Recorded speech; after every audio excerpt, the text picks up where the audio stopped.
Ndagusuhuje cyane wowe ufashe umwanya wawe ugafungura kino kiganiro ukagitega amatwi ukacyumva ukakigezaho kirangirira, kuko nucyumva ukakirangiriza niho uri buze gukuramo ibintu by'ingenzi byagira umumaro ku wawe cyangwa se kuri wowe, no ku wundi muntu w'inshuti yawe cyangwa se mugenzi wawe waba uzi ufite ikibazo.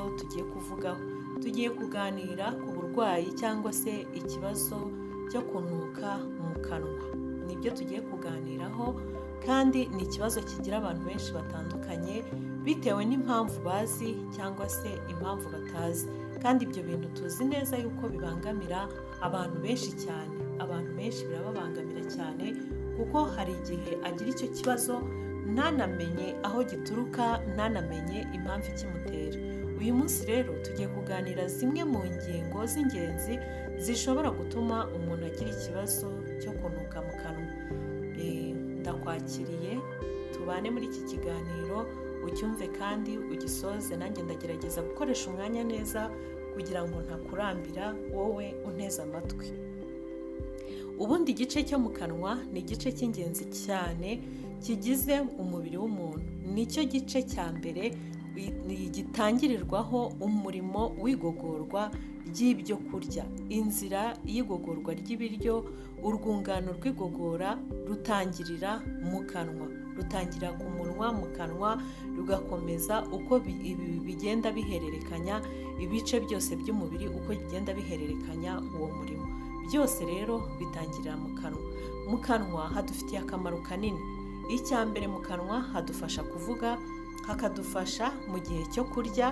Mu kanwa niho twifashisha igihe tugiye kurya, niho dukoresha. Ikindi, mu kanwa hashobora kugufasha guhumeka igihe inzira y'ubuhumekero idakora neza, iyo mu mazuru itameze neza, umuntu ashobora kwifashisha kwinjiriza umwuka awunyujije mu kanwa kugira ngo ukomeze ugere mu bihaha. Murabyumva rero ko mu kanwa ari ahantu h'ingenzi cyane. Ntago hagizwe n'ibintu byinshi mu kanwa, hagizwe n'inzasaya ebyiri, urwasaya rwo hasi ndetse n'urwo hejuru.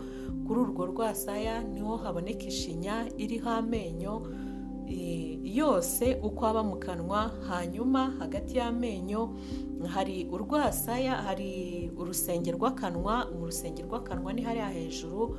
Iyo uzamuye ururimi wumva ko hari ikintu kirutangira, ntabwo ruhita rukomeza ngo rugende rugere mu mazuru, ahubwo rutangirwa n'urwasaya cyangwa se urusenge rw'akanwa. Hanyuma ku rwasaya rwo hasi niho hari ururimi niho ruri ku rwasaya rwo hasi. Hanyuma munsi y'ururimi hakabonekamo icyo nakwita imvubura z'amacandwe, kandi zikaba no mu matama yombi. Izo mvubura kandi zihora zivubura amacandwe mu kanwa, kugira ngo mu kanwa nyine hahore hahehereye, kugira ngo hahore hameze neza. Aya macandwe agira akamaro kanini cyane muri cya gihe cyo kurya. Igihe umuntu ari gukanja cyangwa ahekenya ibiryo, aya macandwe yivanga n'ibyo kurya, bikoroshya uwo murimo, umuntu akabasha kubikacanga neza, kuko haba haje ubundi aya macandwe igice kinini agizwe n'amazi, akoroshya rero ibyo byo kurya, umuntu akabasha kubihekenya neza. Ikindi, aya macandwe atuma tubasha kuvuga, kuko mu kanwa humagaye ntabwo ushobora kubasha kuvuga. Ururimi ntabwo rushobora kubasha kuva aho ruri, aho rwafata ruhera aho ngaho, kubera ko ruba rwumagaye. Bituma nyine ururimi rubasha kunyerera mu kanwa, umuntu akabasha kuvuga neza. Ikindi, amacandwe arinda amenyo y'umuntu kwangirika, akarinda ururimi rw'umuntu kwangirika, akarinda ishinya y'umuntu kwangirika, kuko byose haba hahehereye, haba horoshye. Uzarebe nk'iyo umuntu afite ikibazo cy'umwuma, ikintu ubona cya mbere kikubwira yuko uyu muntu afite ikibazo cy'umwuma, ashaka amacandwe yo gucira ntayabone. Ikindi, ururimi iyo rufashe aho rufashe ntabwo ruvaho. Umunwa iyo ufashe ku menyo ntabwo ushobora gupfa kuvaho. Icyo gihe rero bishobora gutuma hacika ibisebe ku munwa, cyangwa se amenyo akaba yakoboka kubera ikibazo cy'ibura ry'amacandwe. Ibi nabyo tuzabivugaho, tuzabiganiraho kuko hari igihe amacandwe ashobora kuba make cyangwa se akaba yaba menshi bitewe n'impamvu zitandukanye, kandi ibyo nabyo bikaba byabangamira umuntu. Ubwo nabyo tuzabigarukaho mu kindi kiganiro. Muri make rero niyo miterere yo mu kanwa. Tugiye rero kuganira ku kibazo cyo kunuka mu kanwa, niyo titire y'ikiganiro y'uyu munsi. Ese biba byagenze gute kugira ngo ubundi umuntu anuke mu kanwa? Ni ryari umuntu avuga yuko anuka mu kanwa? Ese umuntu ashobora kunuka mu kanwa akabimenya cyangwa ntabimenye? Yego, igisubizo ni yego.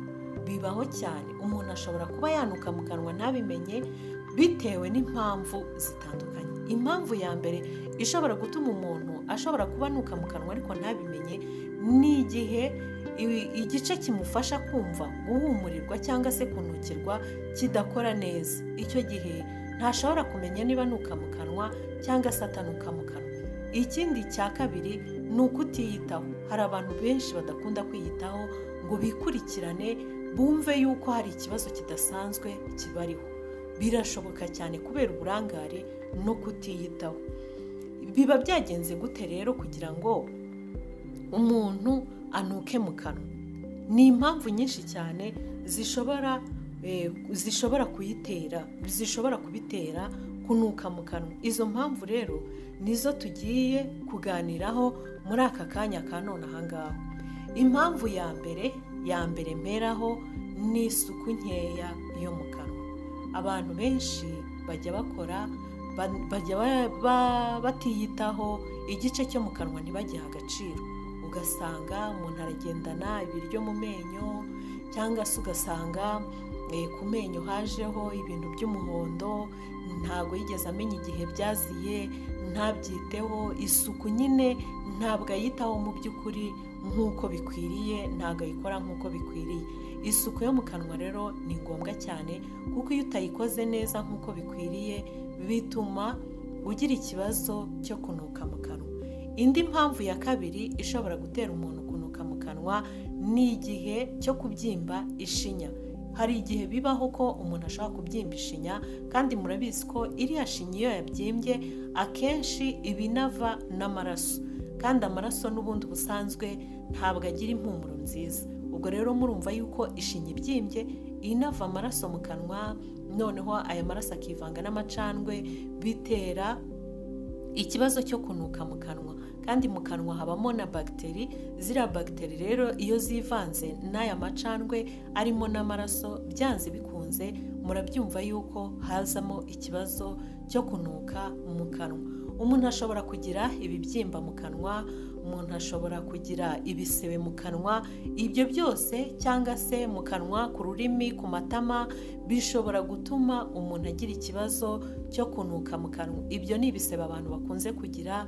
Ushobora kuba wakomeretse cyangwa se wakomerekejwe n'ikintu wariye mu kanwa, cyangwa se bikaba ari ibisebe bya bindi by'uburwayi bijya biza mu kanwa, bishobora gutuma umuntu anuka mu kanwa, bitewe n'uko no gukora isuku muri icyo gihe ntabwo ibikorwa neza. Umuntu ashobora kurwara ikibyimba. Hari abantu bagira ikibazo cyo kurwara amenyo agacukuka, bikazatuma bagira ama infection mu kanwa, bakarwara ibibyimba ku ishinya. Ibyo byose bishobora gutuma umuntu agira ikibazo cyo kunuka mu kanwa. Icya gatatu, impamvu ya gatatu ishobora gutera umuntu kunuka mu kanwa ni impamvu yo kunywa itabi.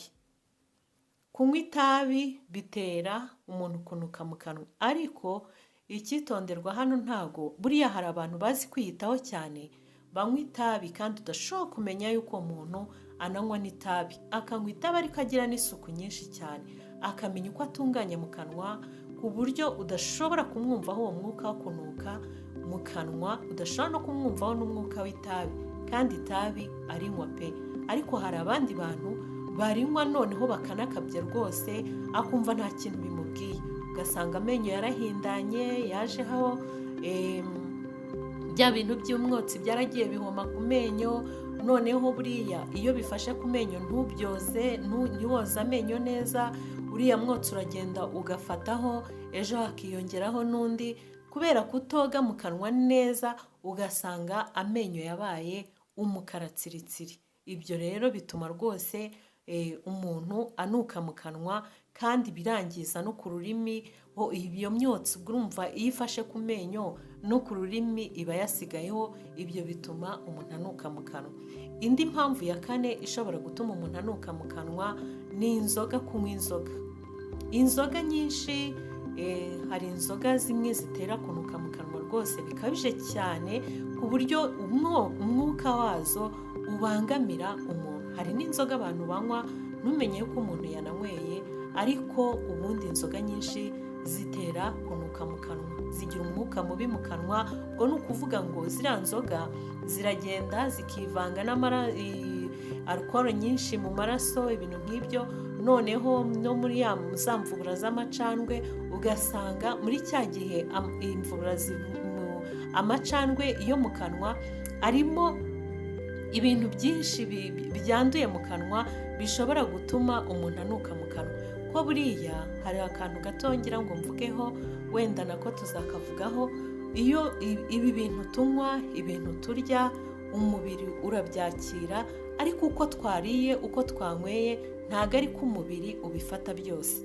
Umubiri ufatamo ibyo ukeneye, hanyuma ibyo udakeneye ukabyohereza kugira ngo binyure mu nzira zitandukanye bisohoka.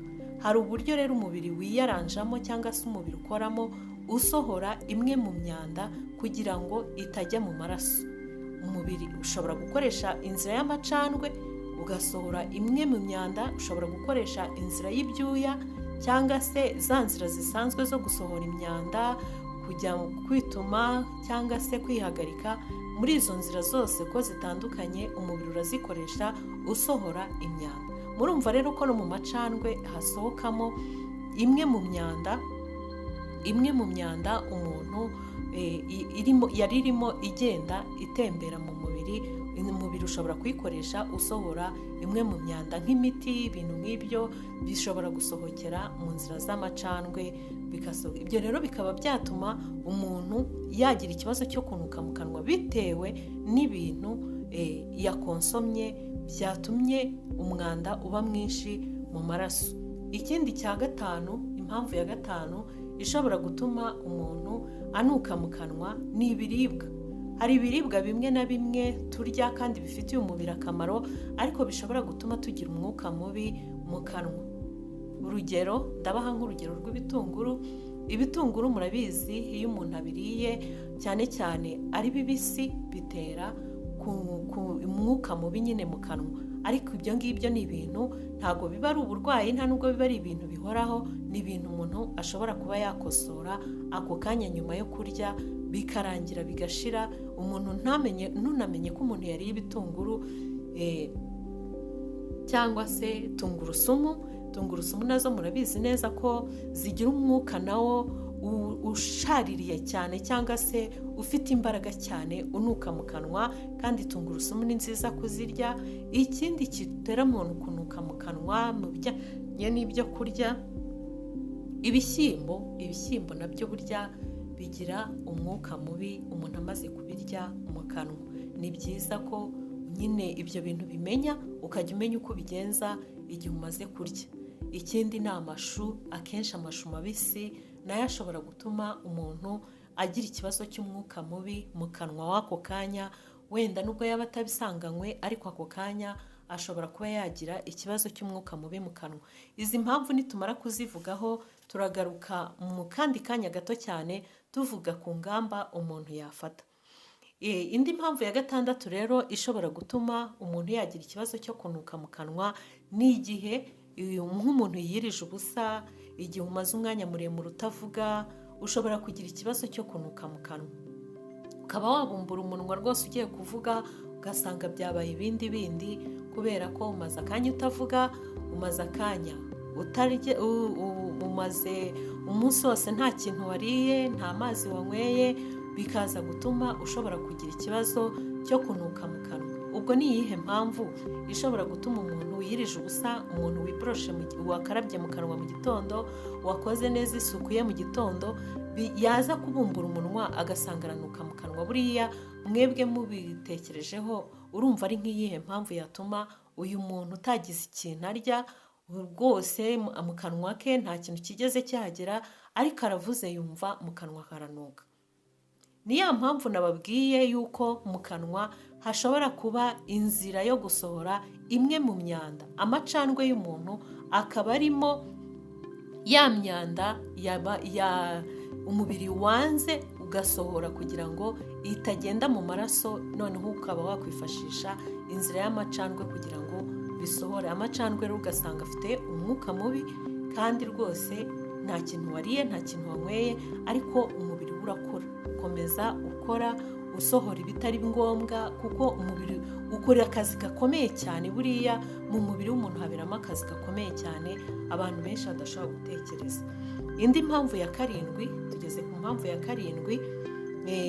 Impamvu ya karindwi rero ishobora gutuma umuntu anuka mu kanwa ni ibinyobwa byinshi birimo isukari nyinshi. Buriya isukari nyinshi nayo ntabwo ari nziza, iyo ibaye nyinshi nayo rwose ntabwo ari nziza, ishobora gutuma umuntu yagira ikibazo cy'impumuro mbi mu kanwa. Ikindi gishobora gutuma umuntu agira impumuro mbi mu kanwa ni imiti. Hari imiti abantu banywa akenshi ishobora gutuma umuntu yanuka mu kanwa, cyane cyane imiti y'amasiro ishobora gutuma umuntu agira impumuro mbi mu kanwa. Ikindi ubwo yari impamvu ya 9. Indi mpamvu ishobora gutuma umuntu anuka mu kanwa ni ukutanywa amazi ahagije.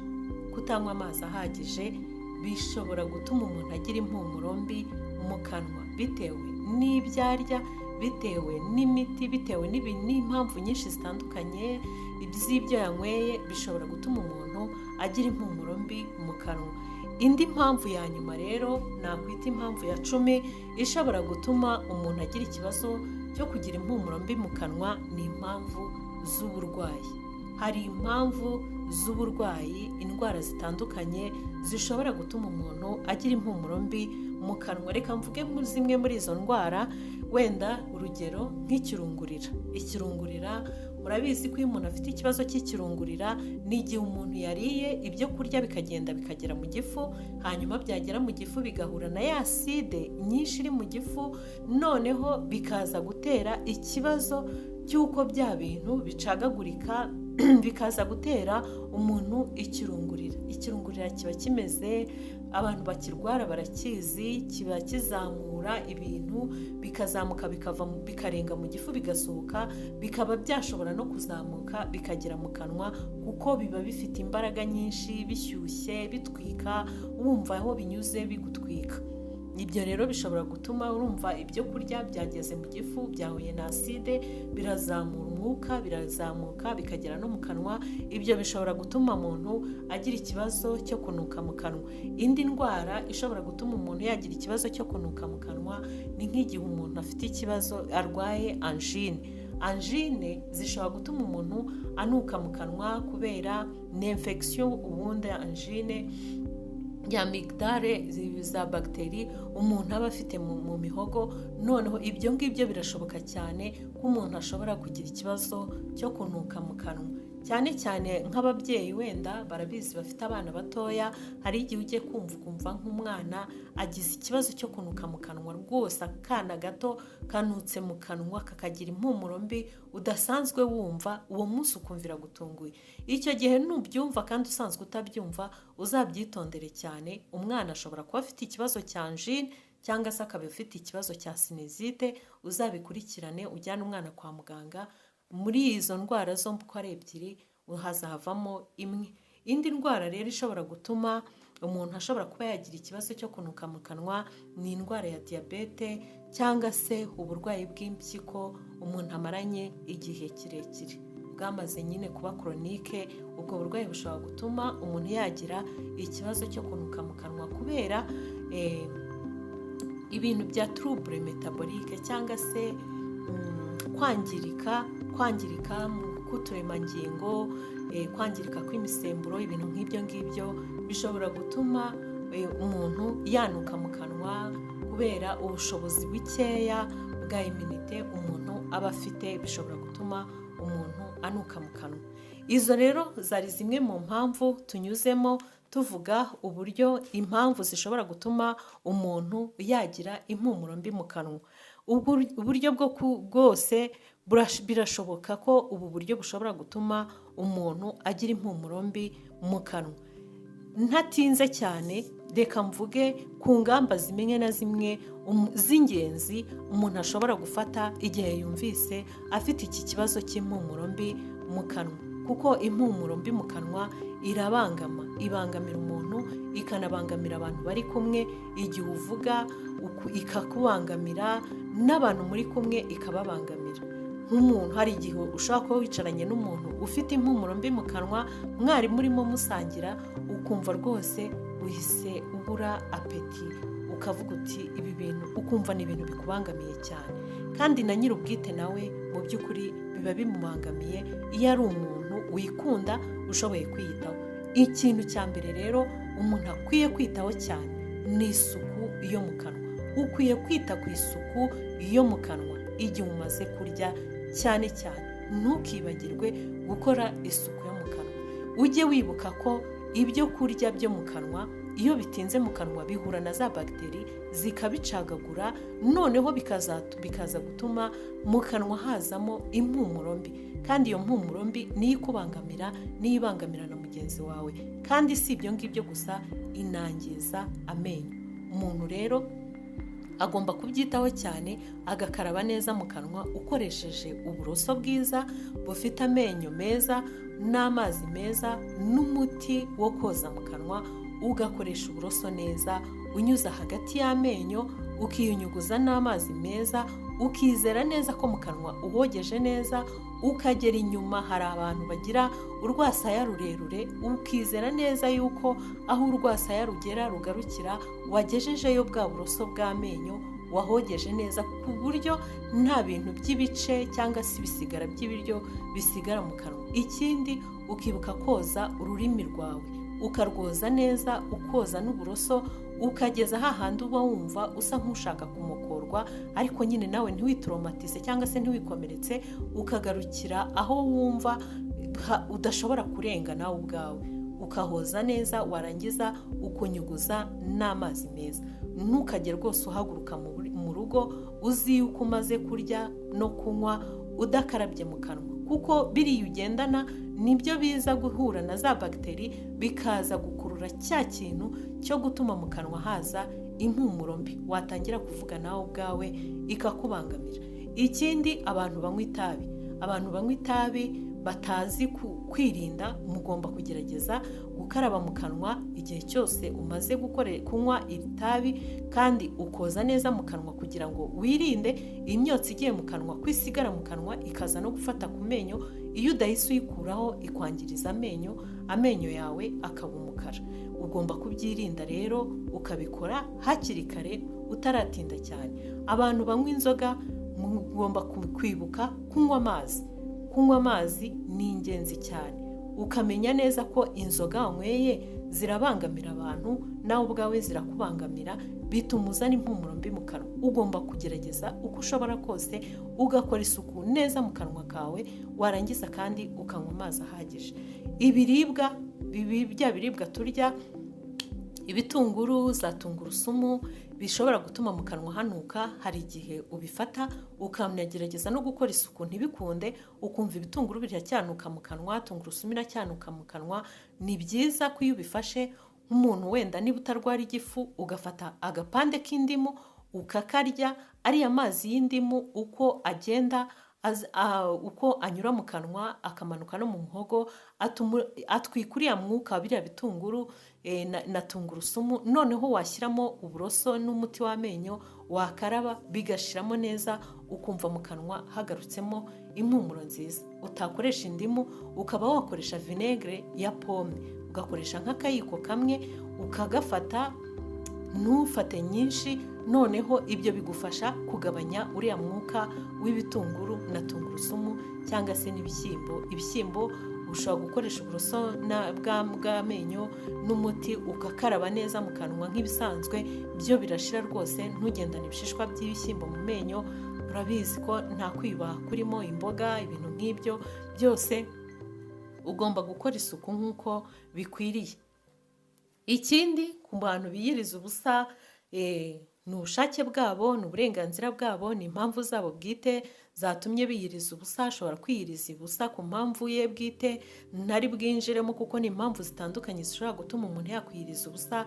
Ariko noneho ukibuka kunywa amazi igihe uvuye muri icyo gihe cyawe cyo kwiyiriza ubusa, kugira ngo ufashe umubiri wawe kuyungurura amaraso neza, wohereze imyanda iri mu mubiri wawe ibashe gusohoka neza. Hanyuma ku ikindi gice twavuze cy'imiti, ni ukuvuga ngo umuntu umaze gufata iriya miti nawe, mbese byose biraganisha ku isuku yo mu kanwa, kuyikora neza mu buryo buhagije.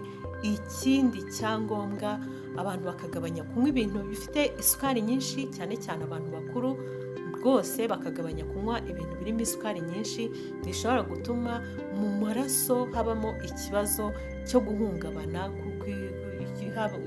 cy'imyanda myinshi ishaka kwirukankira mu maraso, cyangwa se igorana mu buryo bwo kuyisohora.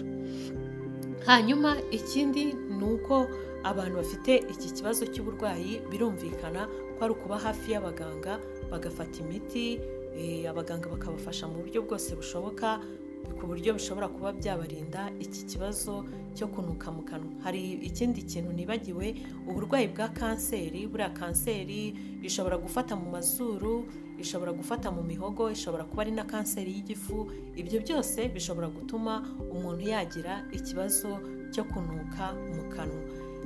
Ubwo rero murumva ko impamvu ni izo ngizo. Hanyuma n'uburyo bwo kubyirinda nabyo ni ubwo ngubwo.